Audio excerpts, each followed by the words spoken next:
I've been to New York 3 times.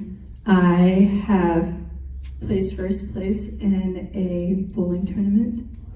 And I have had 2 dogs in my life. You can answer now. No. Oh yes, it was actually. Sorry. Yeah, it was. Except for Levi and Bella. Yes!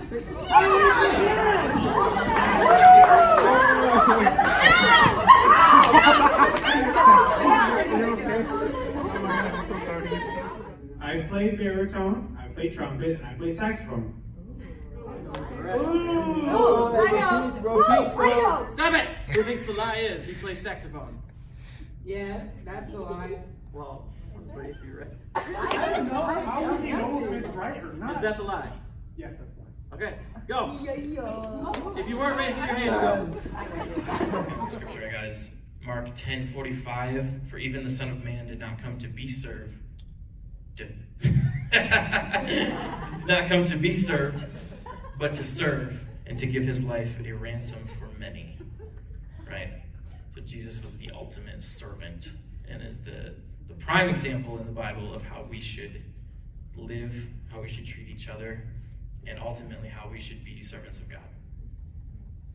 Amen? You with me? All right. Humans are born selfish. That's really just the way it is. When you're hungry, you want to eat. You're not really worried so much about feeding everybody else. Unless, if you're a parent, you worry about your kids, but you're supposed to. Yeah. But we're all born selfish, and really the only way to overcome that is to decide not to be. It all starts up here. Having a servant's heart starts in your head. Starts with you answering, or to decide. Starts with you deciding to not be selfish anymore and to be willing to be helpful, being a good servant. So, being a good servant is something that is asked of us, right? Biblically, it's something that is asked of us to be servants of God. And being a good servant and being willing to serve God and do the things that he says, do the things that he wants you to do, that's automatically going to lead you into just living a lifestyle of worship. Honestly, there's really, I don't want to say there's no greater form of worship, but that is a really good form of worship, is just being willing to serve, right? And that's something that, we want to do our best here to give you guys an atmosphere where you can worship in the way you want to worship. But really the goal is for you guys to just be able to have just a lifestyle of worship, to constantly be in worship, not so much that you're singing worship music as you're walking around school or anything, but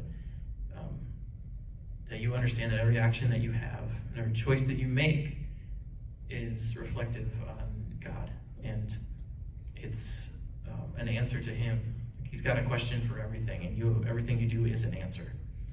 We've got like 20 to 45 minutes, give or take an hour, of praise and worship time, and the rest, like outside of that, is just like life, and like that's like pardon the words I choose to use. That's like for people like us, that's a magical land of opportunity, like to do like things that you could not do, outside of the walls. Like it's our opportunity to like make such an atmosphere, because like I have no idea what any one of you went through today, or Tuesday, or Monday, or Sunday after the morning service. Like I have no idea like what you've been through, so like the burden of responsibility as someone who serves on the worship team is not on you, it's on me.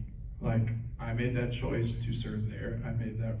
I took on that responsibility to be a worship leader from behind the kit. And so when you come in, like my expectation for you to, like for things to happen, I can't like expect more of you than of myself.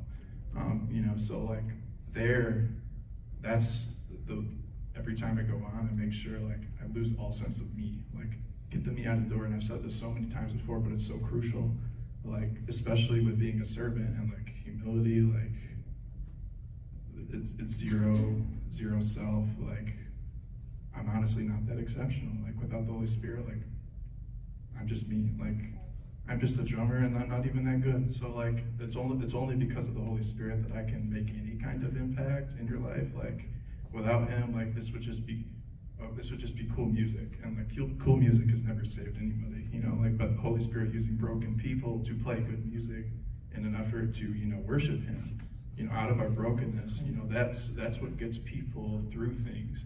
That's what's gotten me through things, and by way of, you know, other worship teams that have gone through the journey, you know, and like recognize the value of just being available. Like God's not looking for perfect people, he's looking for available people. So if you just decide, like, you know, today, you know, what can I do, you know, to serve others and God through that, you know? Because serving at the church is one thing, but like everywhere you go, you're serving people and you're on mission at all times. I don't know if you ever thought about that, but you're on mission everywhere you go. So like whether you're getting a coffee, you're on mission and you're serving. So like in everything you do, and it's not, I have yet to arrive and I never will arrive, you know, it's a daily journey. And I think you'll find that, like, you know, through worship, like, just that 45 minutes to an hour, like no matter what you've been through, like when I get up there, when any of us get up there, like we don't take that lightly. Just from someone on the worship team just to you guys who aren't, like I don't take that lightly. He doesn't take it lightly. I know the other psalmists and musicians in here, they don't take that lightly. It's a heavy responsibility, but it's a good one. And I hope that we can help you, you know, get into his presence, because that's where things can change. That was so good. You didn't say any of that yesterday.